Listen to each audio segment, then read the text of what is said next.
right, guys, so we're going to talk about how to actually work this water broom technique. We've got a couple of things going on here. First of all, when you're working this, you want to make sure that your tip, I don't know if you can see that, you want that to be horizontal with whatever surface you're working on. So you're not digging down into it, you're going along with the flow, not like this, yeah? Okay. The other thing is you have this ball valve here that's going to be helping you kind of valve and engage the flow of the water. So I never recommend having it on all the way. Somewhere past half is just fine. All the way, it's a lot of pressure, and you'll find the sand pulls itself out of the joints. Another thing, when you're doing this, you want to be working probably 4 to 5 feet out in front of you, maybe 6 feet out in front of you as you're pushing this around. Okay? Some of the techniques that you'll use, keep in mind I have the slack over my shoulder. Okay, lots of shoulder slack here. And then I have my hand comfortably down by my wrist. Okay? So most of the motion is me just moving back and forth the whole time. Okay? So one of the ways that we get this in is instead of going against the grain, using the joints, power washing with the joints, you're gonna actually rinse at a diagonal, and that's gonna help fill everything in. If you're going with the joints, you're gonna be clearing sand out. If you go at an angle, everything's gonna be dropping in nicely. There is a time to go with the joints, but not when you're trying to spread this out. So you can do this with the broom, or you can do it without, and either way is fine. We're simply working the sand, okay? I like to move back and forth. I'll sometimes circle a spot too. So if my sand moves past the joint, I'll come in and I'll hit it.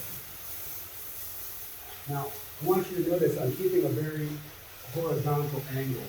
Okay, I don't want to be digging down. If I go down, I'm going to pull the sand up. I want to be low and horizontal. Okay? Go back and forth motion. Helps to move the sand all the way across. Drops right down into the corner, the edges, beautiful. Okay?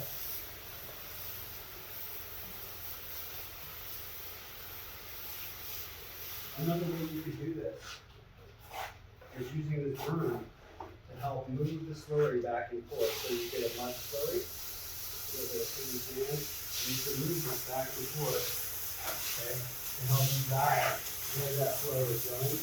Okay? It can be really convenient to help you fill up. Okay?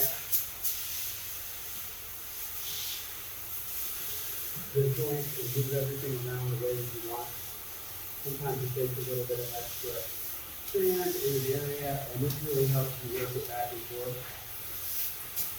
Okay? Very easy. Just a little extra work, but it makes all the difference when you want nice tight joints. Okay?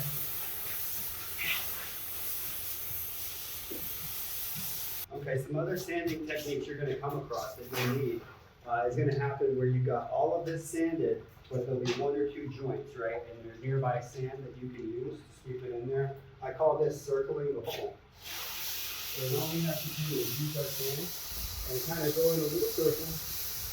Yeah, push it right back into that area. Get it back in. And usually, by the time you've gone over it 1.5 times or so, that whole joint line is filled, and you can move on. Okay? Rinsing out the section. This is going to look great. All right, next, guys, we're going to look at some techniques for sanding this coping line without blasting all of the sand into the pool and working it back and forth. So there's 2 techniques. What it comes down to is working it at an angle going along this side, and then coming back, not pushing it into the sand into the pool, and then working this angle going back. Fill up that coping. You can use a push broom to help you or not, doesn't matter. If you get a little bit of sand, going. And again, travertine coping is not difficult. Okay, it's good.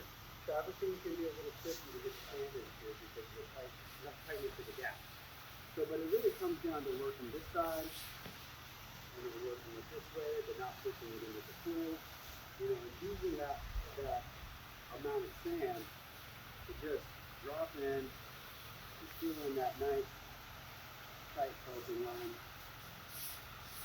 And again, I encourage you to go back and forth, rinsing it one way, going over the other section, okay, rinsing it back, and taking that extra and continuing down the line, pushing it back in, and giving it that opportunity to fill up on its own real nicely, okay? So that's how you get your coping full, that cutting perimeter edge right there, at the edge of the pool, looking good. And what I'll do at this point, probably rinse it back towards the main part of the house.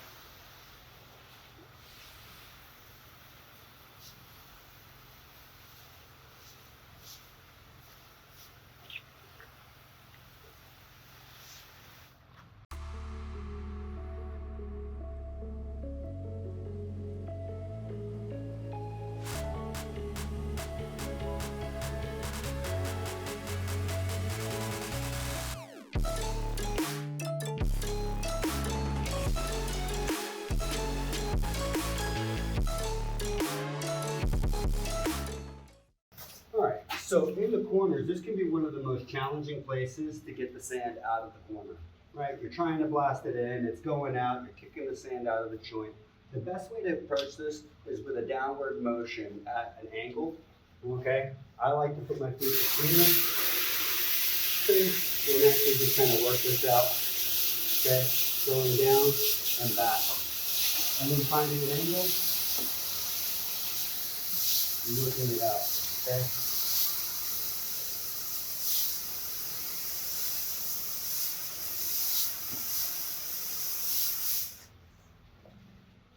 Now what that does is it helps get the sand mostly clean out of these corners without blasting out these joints, okay? Use the technique. You can always go from side to side like this. I do like going down and out.